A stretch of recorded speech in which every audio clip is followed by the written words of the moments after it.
बिस्मिल्लाहिर्रहमानिर्रहीम। अस्सलाम वालेकुम नादरीन, आप यूट्यूब चैनल देख रहे हैं। मैं इमरान खान हूँ। बहुत सारी खबरें हैं, लेकिन सबसे पहले एक रोला पड़ गया है क्योंकि अरबी शहजादे, अरबी बादशाह आए जी शिकार खेलने के लिए। इस मरतबा यूएई के हुक्मरान आए हैं शिकार खेलने के लिए। वैसे ही आते रहते हैं शिकार खेलने पाकिस्तान में, पहले ये हर साल आया करते थे। और चोलिस्तान का जो इलाका है, क्योंकि मैं ख़ुद शिकार खेलता रहा हूँ माजी में, और इन इलाकों का मैंने विज़िट किया है। जीप रैलीज होती हैं, उसलिए भी मैं वहाँ जाता था।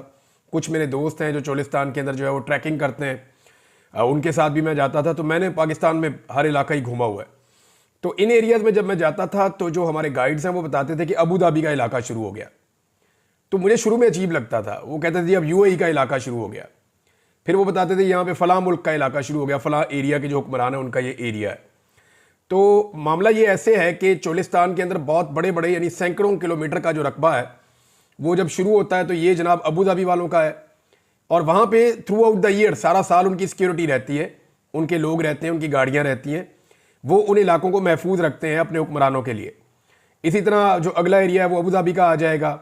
फिर एक और एरिया जो है वो शारजा वालों का आ जाएगा, किसी और का आ जाएगा, कोई कुवैत वाले उनका भी है।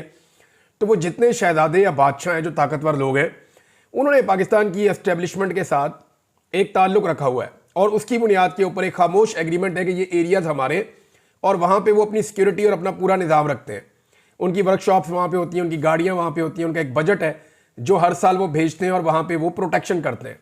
ना सिर्फ अपनी शिकारगाह की, बल्कि वहाँ पे जो शिकार मौजूद है उसकी भी वो प्रोटेक्शन करते हैं, ताकि मैक्सिमम जानवर ज़्यादा हो जाएं। जब शहजादे या उनकी फैमिलीज़ या बादशाह वो शिकार खेलने के लिए आएँ तो उनकी शिकारगाह महफूज हो। ये शिकारगाह सिर्फ पंजाब में नहीं है, ये सिंध में भी है। और ये शिकारगाह जो है वो बलूचिस्तान में भी 2-3 शिकारगाहें बड़ी मशहूर हैं। योब से आगे एक शिकारगाह मैंने अफगानिस्तान बॉर्डर के करीब देखी थी, मेरे ज़हन से उसका नाम निकल गया। वो तिलोर के लिए दुनिया की बेहतरीन शिकारगाहों में से एक है, बहुत बड़ी शिकारगाह है वो भी। तो इस तरह जो है ये पहले हर साल आते थे खेलने के लिए, लेकिन फिर इनके पास बहुत ज़्यादा पैसा आ गया, ये बहुत ज़्यादा कमर्शियल हो गए। पूरी दुनिया के लोग जो हैं वो अब अरब ममालिक में आना शुरू हो गए, यूरोपियंस आ रहे हैं, बाकी लोग आ रहे हैं। तो इनकी इंटरटेनमेंट के लिए जो है वो ज़राए भी बहुत ज़्यादा बढ़ गए। फिर कभी अब शिप्स पे निकल जाते हैं, यानी सर्दियां जब आती हैं तो फिर ये छुट्टियों पे निकलते हैं और नए साल में इंजॉय करते हैं। तो इनकी पूरी टीमें हैं जो बताती है कि जनाब इस साल आपने कौन कौन सी इंजॉयमेंट किस किस मौके पे करनी है। बाकायदा इंटरटेनमेंट के लिए भी पूरा निज़ाम है। बादशाह जो है तो अब उसमें जो है वो ये निकलते हैं सैर करने के लिए। कभी ये शिप्स के ऊपर चले जाते हैं, कभी कुछ आइलैंड्स हैं उन पर चले जाते हैं, कभी ये बहुत खूबसूरत ममालिक हैं वहाँ की सैर को चले जाते हैं यूरोप में। तो इस साल जो है वो बादशाह सलामत इधर आए सैर करने के लिए। तो उनको मिलने के लिए पाकिस्तान के वज़ीर आज़म और वज़ीर आला पंजाब वो उनको मिलने के लिए, उनका इस्तकबाल करने के लिए गए। अगर आप रहीम यार खान का एयरपोर्ट देखें तो वो बड़ा ज़बरदस्त एयरपोर्ट है, क्योंकि मैंने जब उसको देखा मैं हैरान रह गया। तो जब मैंने उनसे पूछा, उन्होंने कहा जी ये जो आपके अरब हुक्मरान हैं उन्होंने इसको डेवलप किया हुआ है, क्योंकि उन्होंने यहाँ आना होता है तो उन्होंने अपने मुताबिक इस एयरपोर्ट को तैयार किया हुआ है। फिर वो जो रास्ते हैं वो बड़े ज़बरदस्त हैं, उनकी वहाँ पर बड़ी फैसिलिटीज़ हैं, जगह जगह उनके झंडे लगाए जाते हैं। तो वहाँ के जो लोग हैं वो अपने आप को थोड़ा सा अलग समझते हैं। बहुत सारे वहाँ के लोग जो हैं वो अरबपति भी हो गए। मरियम नवाज साहिबा की एक रिश्तेदारी भी है रहीम यार खान से, जो बहुत फैसिलिटेट किया, जिन्होंने अरब हुक्मरानों को वहाँ शिकार खेलने के लिए। उनमें एक शख्सियत है जिनसे मरियम नवाज साहिबा ने अपनी एक बेटी भी उनके साथ, उनका शादी भी हुई है। तो ये इसलिए ज़्यादा बेहतर जानते हैं सारे, मुनीर साहब हैं। तो नाज़रीन ये जो मामला है यहाँ पे एक हाथ मिलाने का मामला ज़रा कंट्रोवर्शियल हो गया। मरियम नवाज साहिबा ने हैंड हग किया है शहबाज गिल साहब के से। मैंने पहली दफ़ा ये लफ्ज़ सुना, हैंड हग। फिर मैंने उसको वो करके देखा, उसको गूगल करके देखा, तो वाकई में जिस ताज़ीम के साथ मरियम नवाज साहिबा ने उनका हाथ पकड़ा, यानी इसको आप जेस्चर कह सकते हैं, एक ताज़ीम का, एक आजिज़ी का एक जेस्चर है, वफादारी के जज्बात का इजहार है जो मरियम नवाज साहिबा ने अरब हुक्मरान के साथ किया। लेकिन पाकिस्तान के कल्चर के मुताबिक नहीं है। यानी मरियम नवाज साहिबा नैब के ऑफिस में पेश नहीं होती थी। वो ये कहती थी कि वो गैर महरम है तो मैं वहाँ पेश नहीं हो सकती। लेकिन ये जो बादशाह है ये भी गैर महरम है, और इसके साथ जो लोग हैं वो भी गैर महरम है। यहाँ पे मरियम नवाज साहिबा को ख्याल नहीं आया। तो जब आप इक़्तिदार में नहीं होते और आपके ऊपर सख्तियाँ होती हैं तो फिर आपका क्राइटेरिया कुछ और होता है। यानी हमारे सियासतदान भी कैसी अजीब चीज़ है, जब दिल करता है मज़हब को एक हथियार बना लेते हैं, जब दिल करता है कल्चर के लिबादे के अंदर अपने आप को ओढ़ लेते हैं, जब दिल करता है महरम और नामहरम की बहस शुरू कर देते हैं, और जब दिल करता है पूरी तरह से लिबरल हो जाते हैं। ये बैरूपियाँ हैं एक्चुअली। ये जिस देश में जाते हैं वो भेस अपना लेते हैं। बहरहाल ये इन्होंने वफादारी के जज्बात का जो इजहार किया पूरी गर्मजोशी के साथ, इसका मैं उम्मीद करता हूँ कि इनको कोई ना कोई फ़ायदा होगा। पाकिस्तान को फ़ायदा हो या ना हो, इनको फ़ायदा होगा। अब ये चंद साल के बाद आए हैं, गालिबन ये हर साल अब नहीं आते क्योंकि और बहुत सारी इंटरटेनमेंट है। तो उम्मीद करता हूँ, और जब ये आते हैं ना तो मैं आपको एक बड़ी मजे की बात बताता हूँ। मुझे वहाँ लोकल्स ने बताया कि फिर यहाँ पे जितने मिलिट्री इस्टेब्लिशमेंट के लोग होते हैं वो भी, फिर यहाँ पे जितने ब्यूरोक्रेट्स होते हैं वो भी, और यहाँ के जितने लोकल सियासतदान हैं वो भी, ये तमाम कोशिश में लग जाते हैं कि किसी तरह हमारी एक मुलाकात हो जाए बादशाह सलामत से, हमें वहाँ पेश होने का, कुछ तस्वीर खिंचवाने का मौका मिल जाए। तो ये तोहफे तहाइफ भी देते हैं, इनाम इकराम से भी नवाजते हैं बादशाह सलामत। जब ये आते हैं तो इनके बहुत बड़े बड़े खैमे लगते हैं डेजर्ट के अंदर, इतना खूबसूरत माहौल होता है, ज़बरदस्त किस्म की अंगीठियाँ आती हैं बाहर से। इनकी गाड़ियाँ जो है वो स्पेशल डिज़ाइंड है, यानी V8 गाड़ी आपको ऐसे ऊपर से खुली हुई नहीं मिलेगी, लेकिन इनकी गाड़ियाँ आपको मिलेंगी जिनके अंदर ये फाल्कन्स को लेकर जाते हैं और शिकार खेलते हैं। बड़ा लग्जरी शिकार खेलते हैं ये, और इनके लिए बाकायदा GPS का एक सिस्टम इस्तेमाल किया जाता है जिससे पता चलता है कौन सा जानवर किस जगह पे मौजूद है और कौन सी जगह खाली है। तो इनको डायरेक्ट वहाँ पे लेकर जाते हैं। वहाँ ये लोग अपने अपने फाल्कन्स जो हैं या जो बाज हैं उनको ये उड़ाते हैं और वो फिर शिकार इनके लिए खेलते हैं, तिलोर का और बाकी जानवरों का। तो बड़ा ज़बरदस्त इनका एक इंटरटेनमेंट है। इनकी वर्कशॉपें तक साथ आती है, इनकी सिक्योरिटी सारा साल रहती है, लेकिन जब ये आते हैं तो मजीद सिक्योरिटी साथ आती है। इनके खादिम, मुलाजिम, टेक्निकल अमला, हर किस्म की फैसिलिटी ये जंगल में मंगल कर देते हैं। और फिर इनके करीब फटकने की भी किसी को इजाज़त नहीं होती। अगर किसी को आना है तो फिर बाकायदा प्रॉपर परमिशन लेके, क्योंकि बादशाह सलामत का ये इंटरटेनमेंट का टाइम है, उनका ये छुट्टियां मनाने का टाइम है। उनके साथ उनका पूरा लाओ लश्कर होता है जो उनके लिए इंटरटेन उनको करता है डेजर्ट के अंदर। तो इसलिए वहाँ पे मुदाखलत भी वो कम से कम रखते हैं। तो कुछ लोग मिलने में कामयाब हो जाते हैं, कुछ लोग नहीं होते। अब ये मरियम नवाज साहबा के हाथ में लाने के ऊपर तनकीद हो रही है। एक्चुअली PMLN ने इतना गंद मारा हुआ है पाकिस्तान में, औरतों के ऊपर इतना ज़्यादा मारा हुआ है कि वो थोड़ी सी भी हरकत वो भी करते हैं तो फिर आगे से उसी तरह का जवाब आता है। ये अब मरियम नवाज साहबा की मर्जी है, वो जैसे मर्जी हाथ पकड़े। ये देखें, उनको एक इंडिपेंडेंस है, एक आज़ादी है उनको कि वो जिसका चाहे जैसे मर्जी हाथ पकड़े। लेकिन जो आपकी कल्चर है उसके साथ जो चीज़ें मुताबिकत नहीं रखती वो ऑड लगती हैं। और PMLN का अपना मीडिया जो है वो इस पर डिफेंसिव है, वो परेशान है कि जनाब इसका अब क्या जवाब हम दें। पाकिस्तान तहरीक इंसाफ ने अभी तक उनको ग्रीन सिग्नल नहीं मिला कि आज उनकी मुलाकात होगी या नहीं होगी इमरान खान साहब से, लेकिन उनकी कमेटी इमरान खान साहब से मिलना चाहती है। और आज फैसला आना था अदालत का, लेकिन रात गए ये पता चल रहा है कि फैसला नहीं आएगा। और ये बात हमें पता चल रही है उन लोगों से जो एस्टेब्लिशमेंट की तरफ से खबरें देते हैं। हमें अदालत की तरफ से ये खबर अभी तक पता नहीं चली, और हो सकता है कि फैसला आ भी जाए अचानक, लेकिन अब ज़्यादा इम्कान ये है कि फैसला नहीं आएगा, इसको मज़ीद डिले किया जाएगा। ऐसा लगता है कि फ़ैसला भी अब मुज़ाकरात के साथ मशरूत हो गया, और शायद अदालती फ़ैसला भी ये देखकर आएगा कि उसने आना क्या है, यानी इस तरफ जाना है या इस तरफ जाना है। मुज़ाकरात के नतीजे के ऊपर लगता है फ़ैसला टिका हुआ है। पाकिस्तान भी एक अजीब ही मुल्क है। यहाँ पे जजेस ये सोचते हैं कि जनाब या उनको ये सोचवाया जाता है या उन्हें बेचारों को मजबूर किया जाता है। बड़ी मजबूर अदलिया है, चाहे वो सुप्रीम कोर्ट हो, चाहे वो हाई कोर्ट हो, चाहे वो लोअर कोर्ट्स हों। लेकिन यहाँ पे ऐसे ज़बरदस्त हीरोज़ भी हैं इसी अदलिया के अंदर, जिन्होंने तमाम दबाव और प्रेशर के बावजूद हक और सच के साथ खड़े होकर इंसाफ किया। और मेरी किस्मत बड़ी अच्छी है, यानी मैं अगर आपको ये कहूँ परसेंटेज में 80% में ऐसे जजेस के सामने पेश हुआ जिन्होंने मुझे मौके पर इंसाफ दिया, और कोई 20% मुझे बड़ी मायूसी भी हुई कि सामने नज़र आ रहा है कि ये चीज़ ऐसे नहीं ऐसे है, लेकिन जज साहब कमरे के अंदर जाते हैं और अंदर से फैसला लिखकर कुछ और भेज देते हैं जिसके ऊपर पूरी अदालत मायूस हो जाती थी। अदालत में जितने लोग खड़े होते थे सारे मायूस हो जाते थे। तहरीक इंसाफ के लिए एक ऑप्शन है, और इसके ऊपर कुछ लोगों ने जिक्र भी किया है। मेरे पास डायरेक्ट इस हवाले से कोई खबर नहीं है, लेकिन ये खबरें गर्दिश कर रही है कि तहरीक इंसाफ एक दरख्वास्त देगी इमरान खान साहब की हिफाजत के लिए कि जनाब इमरान खान साहब को जो है कहीं और शिफ्ट किया जाए। लेकिन मुझे नहीं लगता कि ये होना चाहिए। अगर इमरान खान साहब ने इस सिस्टम के सामने ऐसे सरेंडर किया और उनकी पार्टी ने एक ऐसी दरख्वास्त कमज़ोर डाली, तो जितनी इमरान खान की स्ट्रगल है उसको कुछ हद तक धचका लगेगा। यानी नवाज शरीफ साहब डील करके बाहर आए, जरदारी साहब डील करके बाहर आए, बेनज़ीर पाकिस्तान वापस आई, डील करके आई। तो पाकिस्तान में सबने ही एस्टेब्लिशमेंट से हमेशा डील किए। अगर इमरान खान साहब एस्टेब्लिशमेंट से डील किए बगैर एक दबाव डालकर और अवामी ताकत से बाहर आ गए तो ये पाकिस्तान का रिकॉर्ड टूट जाएगा, और पाकिस्तान को एक बार ये रिकॉर्ड तोड़ना पड़ेगा। चाहे वो नवाज शरीफ तोड़ देते, चाहे वो बेनज़ीर तोड़ देती, चाहे वो कोई और तोड़ देता, या चले अब इमरान खान तोड़ दे, लेकिन इस मिथ को एक मरतबा तोड़ना पड़ेगा कि पाकिस्तान में एस्टेब्लिशमेंट के बगैर भी अवामी ताकत से फैसले किए जा सकते हैं। अगर बंद कमरों में फैसले होने हैं तो फिर तो पाकिस्तान जहां खड़ा था आज से 2.5 साल पहले, पाकिस्तान खुदा न खास्ता वहीं खड़ा होगा। तो पाकिस्तान तहरीक इंसाफ को ऐसी किसी भी चीज़ से मुझे ऐसा लगता है गुरेज करना चाहिए। हामिद रजा काज़मी साहब ने एक दावा किया, उन्होंने कहा जी कि एक दबाव उन्होंने डालने की कोशिश की है। उन्होंने कहा जी कि इमरान खान ने मुतालबात पूरे ना होने की सूरत में ये कह दिया है कि फिर मुज़ाकरात ख़त्म हो जाएंगे। देखिए, दबाव वो डालने की कोशिश कर रहे हैं। मुतालबात है क्या जी? दो मुतालबात हैं, सादे मुतालबात हैं। नून लीग कहती है मुतालबात लिख कर लाओ, पीटीआई कहती है जी हमने आपको बता दिया, सारी दुनिया को पता है यही मुतालबात हैं। एक इमरान खान ने यह कहा है कि आप 26 नवंबर और 9 मई के ऊपर जुडिशल कमीशन बना दें। दूसरा, इमरान खान ने यह कहा है कि जो बेगुनाह कैदी हैं, जो अंडर ट्रायल हैं, जिनको बेल्स मिल सकती हैं, अदालतों को दबाव डालना छोड़ दें और उनको आज़ाद किया जाए फौरी तौर पे। अब ये जो मामला है, इन दोनों को वो तहरीरी तौर पे मांगते हैं ताकि इसको कल को एनआरओ का रुख दिया जा सके।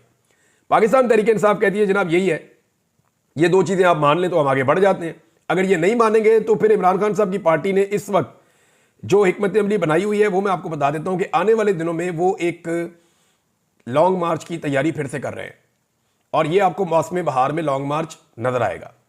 देखिए, जो मार्च का महीना शुरू होता है ना, यानी फरवरी की 20 तारीख के बाद से मौसम बदलना शुरू होता है और 20 फरवरी के बाद से लेकर जो आपका मार्च का महीना आएगा पूरा, इसमें बिल्कुल एक बड़ा मुवाफिक मौसम होता है एहतजाज के लिए। पाकिस्तान में बड़ी बड़ी तहरीकें इन मौसमों में चलती रही हैं, तो फिर अप्रैल मई तक पूरा एक माहौल होता है। तो क्या इमरान खान साहब की पार्टी दोबारा एक लॉन्ग मार्च की तैयारी कर रही है? तो बिल्कुल कर रही है। और ये जो सर्दियों का एक अभी माहौल बना हुआ है जिसके अंदर कोई तहरीक नहीं चल सकती, तो इस माहौल में हुज्जत तमाम की जा रही है कि देखें हम बैठे हैं जी मुज़ाकरात करने के लिए, हमारे सादे से मुतालबात हैं, वो मुतालबात आप मान रही हैं। अब एक क्लेम किया जियो ने और इस पर उन्होंने नाम भी नहीं लिया कि किस बंदे ने उनको ये खबर दी है। उन्होंने कहा जी कि पीटीआई कहती है जी इमरान खान को छोड़ दें, बस इमरान खान को आप छोड़ दें। एक तो इमरान खान को छोड़ने की औकात ही नहीं है इस हुकूमत के अंदर, ना इस हुकूमत ने इमरान खान को पकड़ा है। इमरान खान को तो एस्टेब्लिशमेंट ने पकड़ के अंदर किया हुआ है और जाली केसों के अंदर वो सजा भुगत रहे हैं या जाली केसों के अंदर वो जेल में मौजूद है। और एस्टेब्लिशमेंट खुद छोड़ना चाहे तो छोड़ भी नहीं पा रही, उन्हें कुछ गारंटीज चाहिए, वो गारंटीज इमरान खान साहब नहीं दे रहे। अब कुछ चीजें तो इमरान खान साहब मान सकते हैं, यानी वो ये कर सकते हैं कि जी एस्टेब्लिशमेंट के ऊपर जो सोशल मीडिया के ऊपर एक बम्बारमेंट हो रही है बहुत ज्यादा, उसकी एक बड़ी वजह यही है ना कि इमरान खान के साथ ज्यादती हो रही है। वो ज्यादती बंद हो जाएगी तो कुछ हद तक वो बच जाएंगे। लेकिन अब एस्टेब्लिशमेंट के हक में वापस नैरेटिव बन जाना ये मुझे मुमकिन दिखाई नहीं देता, क्योंकि पाकिस्तान बहुत बदल गया है। अगर इमरान खान साहब भी चाहेंगे कि एस्टेब्लिशमेंट का सियासी किरदार को जस्टिफाई कर सकें फ्यूचर में, तो मुझे नहीं लगता कि इमरान खान साहब भी ये कर सकेंगे, क्योंकि लोगों की सोच बड़ी क्लियर हो गई है। हुकूमत को कुछ टाइम दिया है पाकिस्तान तहरीक इंसाफ ने। असद कैसर साहब कहते हैं कि मैंने टाइम दे रहे हैं कि जाएं जाके आप मुशावरत कर लें जहां पे आपने मुशावरत करनी है, क्योंकि नजम सेठी साहब ने कहा था कि हुकूमत घबराई हुई इसलिए है कि हुकूमत को समझ नहीं आ रही कि एस्टेब्लिशमेंट ने ये कर क्या दिया है और ये मुकम्मल तौर पे एस्टेब्लिशमेंट ने हुकूमत को एतमाद में नहीं लिया, जिसकी वजह से हुकूमत घबराई हुई है। ये बात नजम सेठी साहब ने कही। तो असद कैसर साहब ने कहा जी हम इनको टाइम दे रहे हैं, जाके बात कर ले। अब हुकूमत एस्टेब्लिशमेंट को कितना मजबूर कर सकती है कि वो जूं की तूं सिचुएशन रहने दे, जबकि इंटरनेशनल प्रेशर जो बाइडन के जाने के बाद मजीद बढ़ता चला जाएगा। अभी जो बाइडन सिर्फ इलेक्शन हारा है और जो बाइडन के इलेक्शन हारने के बाद नवंबर, दिसंबर और जनवरी के चंद दिनों में आपने देखा कि बाहर से कितना ज्यादा प्रेशर आया है। सिर्फ जो बाइडन इलेक्शन हारा है, अभी वो सदर है, और अगर जो बाइडन अपनी सीट से हट जाता है और फिर लाजमी बात है नए सदर ने आना है, तो फिर इसका इंपैक्ट कितना ज्यादा और गहरा होगा इसका अंदाजा भी आप लगा सकते हैं। तो एस्टेब्लिशमेंट को क्या मौजूदा हुकूमत दोबारा मजबूर कर सकती है? देखिए, हुकूमत को एस्टेब्लिशमेंट ने इतना कुछ दिया है कि अब ये कुछ उनसे मांग नहीं सकते। मिसाल के तौर पे इनके सारे केसेस खत्म कर दिए, इनके ऊपर पाबंदियां खत्म कर दी, इनको जेलों से निकाल कर इनको एनआरओ दिया गया, तमाम कारोबारी मामलात इनके वापस सीधे किए गए जितने माली मामलात थे। जाली फार्म 47 पर इनको एक बार फिर हुकूमत दी गई और एक मरतबा इनको इमरान खान की हुकूमत के बंदे तोड़ के जुल्म और जबर के साथ रजीम चेंज करके हुकूमत दिलवाई गई। फिर इनकी अपनी निगरान हुकूमतें बनाई गई ताकि जो चाहे जैसे चाहे ये करें। इलेक्शन कमीशन इनकी झोली में डाला गया, जाली इलेक्शन इनकी झोली में डाला गया। इनकी सबसे बड़ी मुखालिफ सियासी जमात जो पाकिस्तान में सबसे ज्यादा मकबूल थी, उसको एस्टेब्लिशमेंट ने पूरी ताकत से कुचला। यानी अब तो सारी जिंदगी एस्टेब्लिशमेंट इनको गोद में उठाकर नहीं रख सकती, अल्टीमेटली इनको अपने पांव पे खड़ा होना पड़ेगा। तो इस मरतबा एस्टेब्लिशमेंट का मामला यह कि उनका अपना सर्वाइवल है। देखिए, ये ऐसा कभी भी नहीं हुआ इससे पहले एस्टेब्लिशमेंट मुश्किलात में आई है, लेकिन इस मरतबा एस्टेब्लिशमेंट के लिए सर्वाइवल का मसला है, क्योंकि एस्टेब्लिशमेंट का बयानिया पहली मरतबा इस मुल्क में बढ़ गया है। एस्टेब्लिशमेंट को पहली मरतबा बदतरीन शिकस्त हुई है सियासत के मैदान में भी उनको शिकस्त हुई है। अवाम में उनकी मकबूलियत का जो बुत है वो पाश पाश हो गया है। एस्टेब्लिशमेंट की काबिलियत का पोल भी अवाम के सामने खुल गया है। अवाम से जो उनके प्यार का एक दावा था वो दावा भी बह गया है। कारोबारी और माली मामला जो एस्टेब्लिशमेंट के हमेशा से छुपे हुए थे, आज तक कभी सामने नहीं आए, वो सारे के सारे मामला भी खुल गए हैं। तो एस्टेब्लिशमेंट के लिए अपने सर्वाइवल का मसला है। यानी ऐसा इससे पहले इतनी ज्यादा दफा नहीं हुआ। 3 दफा पहले एस्टेब्लिशमेंट या मिलिट्री एस्टेब्लिशमेंट मुश्किलात में आई है पाकिस्तान की तारीख में। एक 1971 में आई थी जब पाकिस्तान इंडिया से जंग हार गया और बांग्लादेश अलग हो गया, और एक बहुत बड़ी नाकामी थी पाकिस्तान की मिलिट्री एस्टेब्लिशमेंट और उस वक्त के सियासतदानों की, और उसके लिए सबसे बड़ा मुजरिम याह्या खान था जो उस वक्त का डिक्टेटर था। तो ये एक ऐसा टाइम था जब पाकिस्तान की अवाम पाकिस्तान की मिलिट्री एस्टेब्लिशमेंट से मुतनफर हुई थी।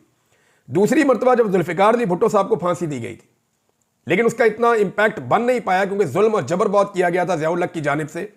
दूसरा, फौरी तौर पर ज़िया-उल-हक ने एक मजहबी कार्ड इस्तेमाल किया और मजहबी सियासी जमातों को साथ मिला के अफगान जंग और ये सारी चीज़ें छेड़ के तो वहाँ चीज़ें कंट्रोल कर ली थी। तो जुल्फिकार अली भुट्टो को फांसी दी गई। उस वक्त दूसरी मरतबा एस्टेब्लिशमेंट से लोग नफरत कर रहे थे। तीसरी मरतबा परवेज़ मुशर्रफ के दौर में एक ऐसा वक्त आया जब तहरीक खड़ी हो गई। तो मुझे अच्छी तरह याद है कि ये जो फौजी अफसरान थे ये यूनिफॉर्म के अंदर बाहर नहीं आते थे। ये बाकायदा कहा करते थे निजी महफिलों में कि हमें ऑर्डर दें कि आप यूनिफॉर्म के अंदर बाहर ना फिरें। दहशतगर्दी के मामला भी थे और सियासी तौर पर वो इतने मकबूल भी नहीं रहे थे। लिहाजा ये 3 मरतबा ऐसा हुआ था। लेकिन इस मरतबा जो हुआ है रजीम चेंज ऑपरेशन के बाद, चौथी मरतबा एस्टेब्लिशमेंट की मकबूलियत कम हुई है, तो ये बहुत कम हो गई है। वजह यह है कि इस मरतबा उसकी शिद्दत बहुत ज्यादा है क्योंकि 4 नई चीजों से इनका पाला पड़ा है। पहली मरतबा, नंबर 1, सोशल मीडिया। पहली मरतबा एस्टेब्लिशमेंट को इसका सामना करना पड़ा और उन्हें अंदाजा हुआ कि सोशल मीडिया का वो मुकाबला नहीं कर पाते। लिहाजा उन्होंने सोशल मीडिया पर पाबंदियां और इंटरनेट की बंदिश शुरू कर दी और अपना सोशल मीडिया भी बंद कर दिया। यानी ISPR का जो DG है उसका सोशल मीडिया बहुत तगड़ा होता है, ट्विटर के ऊपर जो उसका अकाउंट होता है, लेकिन वो एक भी ट्वीट नहीं कर पा रहा है क्योंकि जितने ट्वीट वो करते हैं उसके नीचे जो आवाम फिर जुमले लिखती है तो उन्होंने पहले उसको बंद कर दिया। नंबर 2 जो सामना करना पड़ा सोशल मीडिया के बाद वो ओवरसीज पाकिस्तानियों का। पहली मरतबा ओवरसीज पाकिस्तानी भी पाकिस्तानी एस्टेब्लिशमेंट के खिलाफ हो गए, वो कभी भी ऐसे नहीं हुआ था। लेकिन अब ओवरसीज पाकिस्तानी खुलकर साथ दे रहे हैं इमरान खान का पाकिस्तानी एस्टेब्लिशमेंट के मुकाबले में। नंबर 3 जो पाकिस्तान की मिडिल क्लास है जो अपने आप को सियासत से बाहर रखती थी और वो हमेशा एस्टेब्लिशमेंट को पाकिस्तान का सेवियर समझती थी, वो भी एस्टेब्लिशमेंट के खिलाफ हो गई। तो मिडिल क्लास को पहली मरतबा इमरान खान साहब सियासत में लेकर आए और वो इमरान खान के साथ इतनी ताकत से खड़ी हुई कि उन्होंने एस्टेब्लिशमेंट को खैराबाद कह दिया। नंबर 4 पंजाब और खैबर पख्तूनख्वा के जो शहरी इलाके हैं ये एस्टेब्लिशमेंट का एक तगड़ा गढ़ हुआ करता था, जैसे पीपल्स पार्टी का लाड़काना है, जैसे एक दौर में नून लीग का लाहौर गढ़ था। इसी तरह जो पंजाब पूरा है या सिंध के शहरी इलाके या खैबर पख्तूनख्वा के जो मेन सेटल्ड एरिया हैं ये सारे पाकिस्तान की एस्टेब्लिशमेंट का गढ़ हुआ करते थे। लेकिन इमरान खान साहब ने एस्टेब्लिशमेंट से उनके ये गढ़ जो हैं वो छीन लिए। अब मेरे सुनने वाले बहुत सारे लोग जो है ना वो इस बात से शायद इख्तलाफ करें, नाराज भी, उनको बुरा भी लगे, लेकिन मेरे ख्याल में अगर आज सारी ये अच्छी जमातें मिलकर, ईमानदार या करप्ट लीडरशिप मिलकर, मुहिब्बे वतन या सारे गद्दार मिलकर, सारी जमातें और क़यादत मिलकर सिर्फ फौज को सियासत से और दीगर कारोबारों से अलग कर देना तो अगले 10 से 20 साल के अंदर मैं आपको गारंटी करता हूं कि यह मुल्क रहने के लिए एक बेहतरीन जगह बन जाएगा। ये सारे चाहे चोर हैं, चाहे डाकू हैं, चाहे गद्दार हैं, ये जितने सियासतदान हैं, जैसे भी हैं, गंदे हैं, अच्छे हैं, करप्ट हैं, बेईमान हैं, कुछ भी हैं, ये सारे इकट्ठे होकर बैठ जाएं और बैठकर एक मरतबा पाकिस्तान की फौज को पाकिस्तान के सियासी मामलात से और पाकिस्तान के कारोबारी मामलात से सिर्फ दिफाई मामलात में इनकी इंटरफेरेंस रखें, बाकी सारी चीजों से आप अलग करके देखें। 10 से 20 साल में गारंटी करता हूं कि यह मुल्क रहने की बेहतरीन जगह बन जाएगा। यह इस खित्ते का बेहतरीन मुल्क होगा। इसमें इतना पोटेंशियल है क्योंकि फिर फैसले जो है वो अवाम के और मुल्क के मफाद में होंगे ना, इदारों के या किसी के जाती मफाद के अंदर नहीं होंगे जो आज तक हम भुगतते रहे हैं। अच्छा जी, एक चीज और है कि पाकिस्तान तहरीक इंसाफ जो बाइडन के जाने के बाद मुजाहिरों की एक हिकमत अमली बना रही है और जो लॉन्ग मार्च होगा वो पहले से बहुत तगड़ा और बहुत बड़ा होगा। अब हुकूमत के बाद और एस्टेब्लिशमेंट के बाद ये रास्ता है कि जल्द अज जल्द इमरान खान को बाहर निकाले और वो जो एक बड़ी तहरीक अगर इमरान खान साहब बनाना चाहते हैं उसको किसी तरह इस मौसम बहार में पोस्टपोन कर दे या किसी तरह उससे जान छुड़ा ले या उससे बच जाए किसी तरह। लेकिन ऐसा होता हुआ दिखाई नहीं दे रहा क्योंकि हुकूमत की नीयत कुछ और है, एस्टेब्लिशमेंट की नीयत कुछ और है और इमरान खान साहब की फिलहाल बाहर आने की कोई नीयत दिखाई नहीं दे रही। इमरान खान साहब को डील का ताना दे रहे हैं नाज़रीन, लेकिन चंद हकायक मैं आपके सामने रखूंगा। देखिए, एक तो इमरान खान साहब ने जेल से कहा कि वो नहीं चाहते कि कोई मुदाखलत करे बाहर से उनकी रिहाई के लिए भी। वो ये कहते हैं कि यूरोपीय यूनियन, अमेरिका, यूएन कोई मुझे नहीं चाहिए, मैं सिर्फ ये चाहता हूं कि वो न्यूट्रल हो जाए, हमारे अंदरूनी मामलात के अंदर मुदाखलत ना करें। इमरान खान साहब का मौक़िफ़ वही है जो पहले था, जो अब है। यानी अगर आप देखें, इमरान खान जिसके ऊपर आप डील का इल्ज़ाम लगा रहे हैं, क्या ये वही आदमी नहीं है जिसने अक़वाम मुत्तहिदा में खड़े होकर इस्लामोफोबिया के खिलाफ, नामूसे रसालत के हक़ में, इसराइल के मज़ालिम के खिलाफ सबसे ज़ोरदार तरीके से आवाज़ उठाई थी, जिसने खुलकर कहा था कि वो कभी भी इसराइल को तस्लीम नहीं करेगा जब तक कि फ़लस्तीनियों को उनका हक़ नहीं मिल जाता, जिसने हुकूमत में रहते हुए एब्सोल्युटली नॉट अमेरिका को कहा था, बहुत ताकतवर मुल्क है, जिसने ट्रंप जब सदर था अमेरिका का, उस वक्त ट्रंप ने जब पाकिस्तान के खिलाफ कुछ ट्वीट्स किए थे तो इसने बतौर वजीर आजम डोनाल्ड ट्रंप को टकाकर जवाब दिया था, और जब ये वजीर आजम नहीं था इसने तब भी डोनाल्ड ट्रंप को टकाकर जवाब दिया था। और आज की हुकूमत सिर्फ एक नामजद वजीर है, सिर्फ एक नामजद आदमी है, डोनाल्ड ट्रंप का खसूसी नुमाइंदा रिचर्ड ग्रेनल, उसको जवाब नहीं दे पा रही आज की हुकूमत। आप इमरान खान को कह रहे हैं कि वो डील करेगा या वो अमेरिका से मदद मांगेगा, जिसने डोनाल्ड ट्रंप को उस वक्त जवाब दिया जब डोनाल्ड ट्रंप सदर था, और ये आज उसके एक वजीर को, जो भी बना भी नहीं है, ये हुकूमत उसको जवाब नहीं दे पा रही। ये वो आदमी है जिसने यूरोपीय यूनियन को कहा था कि हम गुलाम नहीं है, या हम कोई गुलाम है। ऐसी बात खुलकर कहना ये इमरान खान के बस की बात थी और कोई कर नहीं पाया। ये इमरान खान है जिसको आप डील का या किसी चीज का ताना दे सकते हैं, कैसे दे सकते हैं? उसके दौर में एक भी ड्रोन हमला नहीं हुआ, क्या फर्क पड़ा था? जरदारी के दौर में धड़ाधड़ ड्रोन हमले, मुशर्रफ के दौर में धड़ाधड़ ड्रोन हमले, नवाज शरीफ के दौर में धड़ाधड़ ड्रोन हमले। एक आदमी चेंज हुआ, वजीर आजम पाकिस्तान का इमरान खान बन गया, एक भी ड्रोन हमला नहीं हुआ। क्यों नहीं हुआ? क्यों नहीं हुआ? क्या अमेरिका डर गया था उससे? भाई बात यह है कि उस आदमी ने कहा नहीं मैं ड्रोन हमले होने दूंगा पाकिस्तान में, मेरे साथ बात करो। तो ये इमरान खान है, वो नहीं चाहता कि मुझे बैरूनी मदद चाहिए, हाँ, लेकिन उसके ओवरसीज पाकिस्तानी जो आज उसके साथ खड़े हैं, उनका यह हक है कि रोला डाले जिस मुल्क में वो रहते हैं। वो इंसानी हकूक को लेकर रोला डाल रहे हैं, वो बता रहे हैं कि उसके साथ जुल्म और ज्यादती हो रही है, और दिस इज डेमोक्रेसी, यही तो जमहूरियत है। वो उन मुल्कों के अंदर खड़े होकर रोला डाल रहे हैं, पाकिस्तान में आके उनको रोला डालने की इजाजत नहीं है। वो यहां पे आके सियासत में वोट भी नहीं डाल सकते, या उनको वहां पे वोट डालने का हक भी नहीं मिलता। यहां पे उनको आना पड़ता है, जब यहां पे आते हैं एयरपोर्टों पे उनको तंग किया जाता है। यहां पे आजादी इजहार राय है नहीं, तो जिन मुल्कों में वो हैं वहां पे वो अपनी आजादी इजहार राय इस्तेमाल कर रहे हैं, और वो ये कह रहे हैं कि पाकिस्तान में जुल्म और ज्यादती और जबर हो रहा है और दुनिया को उसके लिए आवाज उठानी चाहिए। तो इसमें गलत क्या है? क्या ओवरसीज पाकिस्तानियों से उनकी सियासत का हक छीन लिया जाए? वो अपना काम कर रहे हैं, इमरान खान अपना काम कर रहा है। आप सवाल तब उठा सकते हैं कि जब इमरान खान अमेरिका से दरखास्त करे कि अमेरिका मुदाखलत करके मुझे जेल से निकाल ले। उसने तो एक मर्तबा भी ऐसा नहीं कहा। लिहाजा जो लोग ये कह रहे हैं ना, वो या तो बैलेंस करना चाहते हैं चीज़ों को, या वो एक नया बयानिया बनाना चाहते हैं। तो बयानिया इस तरह बनता नहीं है, ना बनेगा। उसके लिए प्लेटलेस गिराने पड़ते हैं, उसके लिए कतरी खत लाना पड़ता है, उसके लिए और बहुत सारा कुछ करना पड़ता है, जो इमरान खान फिलहाल नहीं कर रहा। अब तक के लिए इतने, अपना ख्याल रखिएगा, अपने इस चैनल का भी। अल्लाह हाफ़िज़।